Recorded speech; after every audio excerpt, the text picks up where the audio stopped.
পড়ছিলাম শহরের বাবু, কলমে তানহা তাবাস্সুম। পর্ব সংখ্যা 69। দেখতে দেখতে কেটে গেছে দীর্ঘ 5টি বছর। সময় যেন সত্যিই কারো জন্য অপেক্ষা করে না।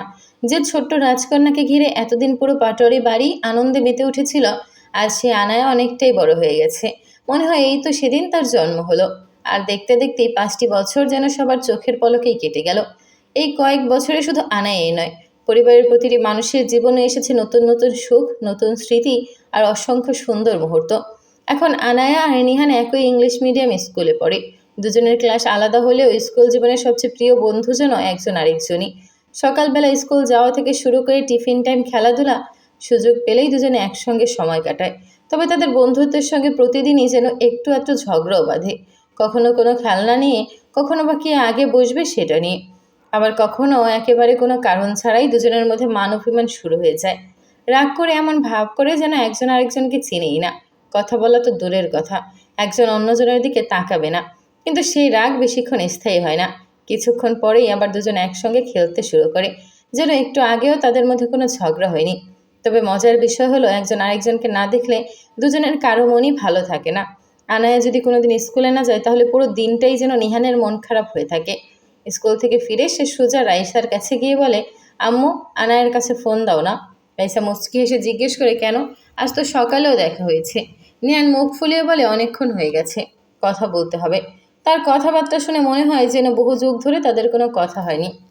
ফোন হাতে পেতেই দুজন গল্পে মেতে ওঠে। কিন্তু মজার ব্যাপার হলো, কিছুক্ষণ পর যখন আবার দুজন একই বাড়িতে দেখা করে, তখনই শুরু হয় তাদের চিরচেনা খুনসুটি। এমনভাবে ঝগড়া করে যেন তারা জন্মের শত্রু। আবার সেই তারাই কিছুক্ষণ পর পাশাপাশি বসে গল্প করছে, খেলছে আর হাসছে। দেখে মনে হয় তাদের সম্পর্কটা যেন একেবারে ইঁদুর বিড়ালে। আনায়া যদি কখনো গ্রামে নানু বাড়িতে বেড়াতে যায়, তাহলে নিহানের অবস্থা আরও করুণ হয়ে যায়। সে কান্নাকাটি শুরু করে দেয়, একটাই কথা, আমিও যাব। কেউ যদি বলে তুমি পরে যাবে, তখন সে আরও বেশি অভিমান করে বসে থাকে। ওদের এই অদ্ভুত বন্ধুত্ব আর সারাক্ষণের খুনসুটি দেখে পরিবারের সবাই বুঝতেই পারে না হাসবে নাকি অবাক হবে। এক মুহূর্তে ভীষণ রাগ, পরের মুহূর্তে আবার ভীষণ ভালোবাসা। এর মধ্যে পাটোয়ারি পরিবারে এসেছে আরও একটি নতুন সদস্য। প্রায় 1 বছর আগে মাহির আর ইরার ঘর আলো করে জন্ম নিয়েছে তাদের ছোট্ট ছেলে। তার নাম রাখা হয়েছে আনাস। আনাসের জন্মের পর পুরো পরিবার যেন আবারও নতুন আনন্দে ভরে উঠেছিল। সবার আদর, ভালোবাসা আর দোয়ার মধ্য দিয়ে বড় হচ্ছে ছোট্ট ছেলেটি। তবে আনাসকে নিয়ে সবচেয়ে বেশি যুদ্ধ বাঁধে আনায়া আর নিহানের মধ্যে। দুজন যখনই একসঙ্গে পাটোয়ারি বাড়িতে আসে, তখনই শুরু হয়ে যায় নতুন কাণ্ড। কে আগে আনাসকে কোলে নেবে, সেটা নিয়ে দুজনের তুমুল ঝগড়া লেগে যায়। আনায়া বলে, আনাস আগে আমার কাছে আসবে। নিহান সঙ্গে সঙ্গে প্রতিবাদ করে, না, আমি কোলে নেব। এক পর্যায়ে দুজনে আনাসকে নিজের দিকে টানতে শুরু করে। আর ছোট্ট আনাস বিস্মিত চোখে দুজনের মুখের দিকে তাকিয়ে থাকে। ওদের এই মিষ্টি ঝগড়া দেখে বড়রা হেসে ফেলে। কেউ আনায়ার পক্ষ নেয়, কেউ বা নিহানের। আর সেই সুযোগে ছোট্ট আনাস সবার আদর করিয়ে দিব্যি হাসতে থাকে। পাটোয়ারি বাড়িতে আজও আগের মতো প্রাণবন্তই। শুধু পার্থক্য একটাই, একসময় যেখানে বড়দের হাসি শব্দে মুখর থাকতো বাড়িটি, আর সেখানে ছোট্ট ছোট্ট শিশুদের হাসি। আজ আনায়ের স্কুলে এসেছিল রিমিশা। উদ্দেশ্য একটাই, আজ আনায়কে স্কুল থেকে একটু আগেই বাড়ি নিয়ে ফিরবে। কারণ আর মাত্র কয়েকদিনের মধ্যেই তারা ট্যুরে যাবে। সেই কারণে স্কুল থেকেও কয়েকদিনের ছুটি নেওয়া দরকার ছিল। প্রয়োজনীয় কাগজপত্র জমা দিয়ে স্কুল কর্তৃপক্ষকে বিষয়টি জানাতেই তারা বিনা দ্বিধায় ছুটি মঞ্জুর করে দিলেন। আনায়া খুশিতে মায়ের হাত তোলাতে তোলাতে লাফিয়ে লাফিয়ে হাঁটছিল। ট্যুরে যাওয়ার উত্তেজনা তার ছোট্ট মুখটা আনন্দে ঝলমল করছিল। দুজন স্কুলের মূল গেটের সামনে এসে দাঁড়াতে রিমিশার চোখ পড়ল পরিচিত একটি গাড়ির দিকে। আহিলের কালো রঙের বিলাসবহুল গাড়িটি ঠিক স্কুলের গেটের সামনেই দাঁড়িয়ে আছে। গাড়িটা দেখে রিমিশা অবাক হয়ে বিড়বিড় করে বলল, এই লোকটা আবার অফিস থেকে এখানে চলে এসেছে?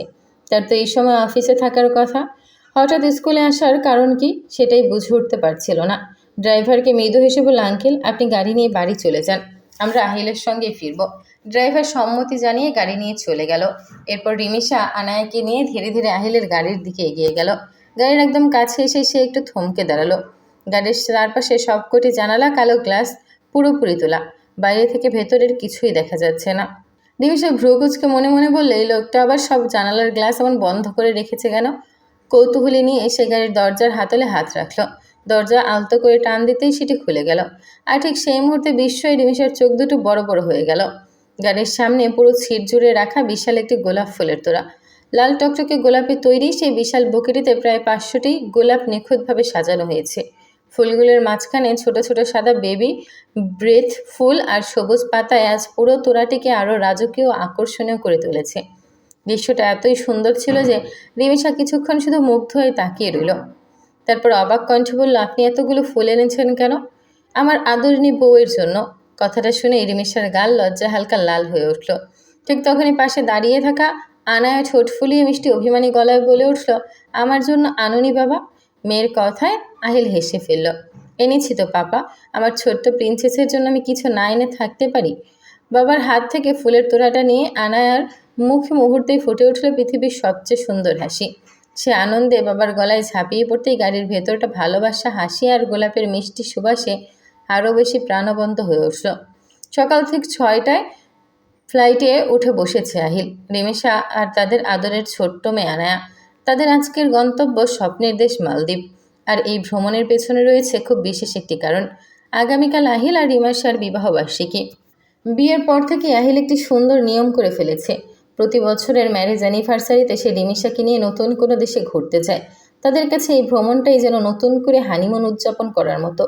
ব্যস্ত জীবন থেকে কয়েকটা দিন শুধু নিজেদের জন্য, ভালোবাসার মানুষটাকে সময় দেওয়ার জন্য, নতুন নতুন স্মৃতি জমিয়ে রাখার জন্য।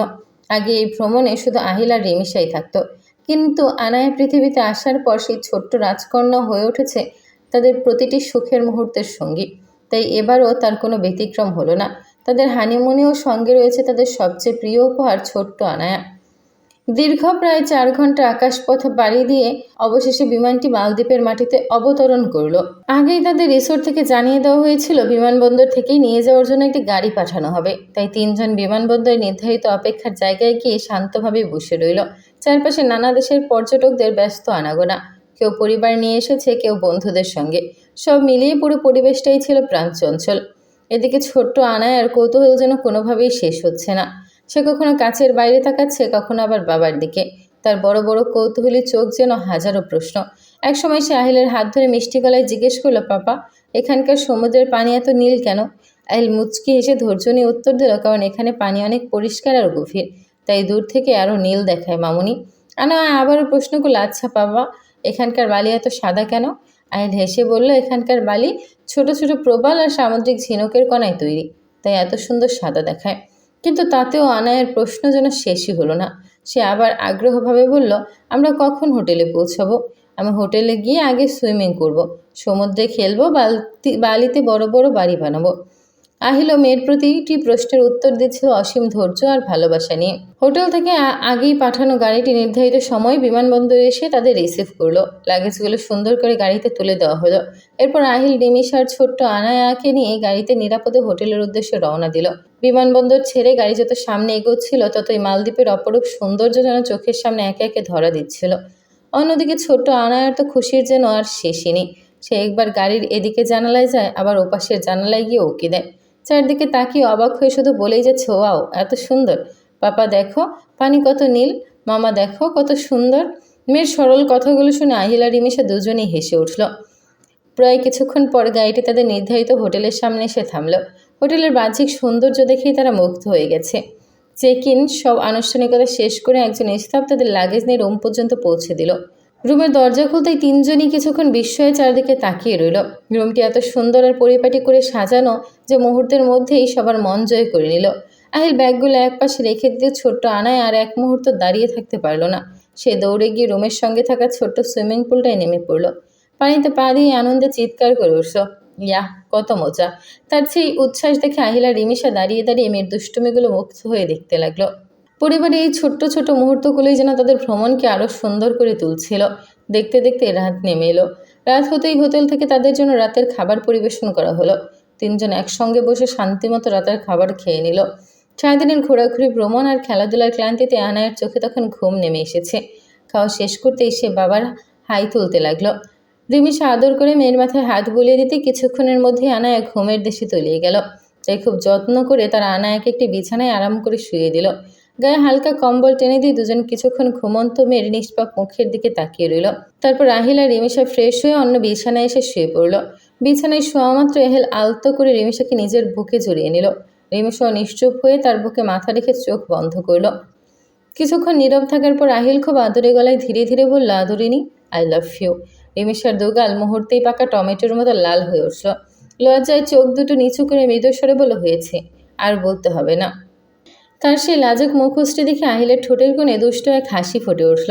ধীরে ধীরে সে রিমিশার আরও একটু কাছে এগিয়ে এসে কানের পাশে নিচু স্বরে ফিসফিসিয়ে বলল, বউ, আজ তো আমাদের হানিমুন। চলো এই সুন্দর রাতটাকে আমাদের ভালোবাসার সবচেয়ে সুন্দর স্মৃতিগুলোর একটি করে রাখি। কথাগুলো শুনে রিমিশা আরও বেশি লজ্জায় লাল হয়ে গেল। তারপর সে আহিলকে সরিয়ে দিয়ে ফিসফিসিয়ে স্বরে বলে, কি করছেন? একটু লজ্জা করছেন আপনার? আমাদের মেয়েটা পাশেই ঘুমিয়ে আছে। আহিল মৃদু হেসে তার চোখের দিকে তাকিয়ে বলল, না বউ, তোমার কাছে আসতে আমার কোনো লজ্জা লাগছে না। কথাটা বলেই সে আলতো করে রিমিশার হাতটা নিজের হাতে চড়িয়ে নিল। বাইরে তখন মালদ্বীপের গভীর রাত। জানালার ওপসে নীল সমুদ্রের ঢেউ একের পর এক তীরে আসতে পড়ছে। সেই নীরব, শান্ত আর ভালোবাসায় মোড়ানো রাতে দুজন মানুষ আবারও একে অপরের সান্নিধ্যে হারিয়ে গেল। আর নীল সমুদ্র, জ্যোৎস্নাভরা আকাশ আর রাতের নিস্তব্ধতা নীরবে সাক্ষী হয়ে রইল তাদের ভালোবাসার আরও একটি স্মরণীয় অধ্যায়ের।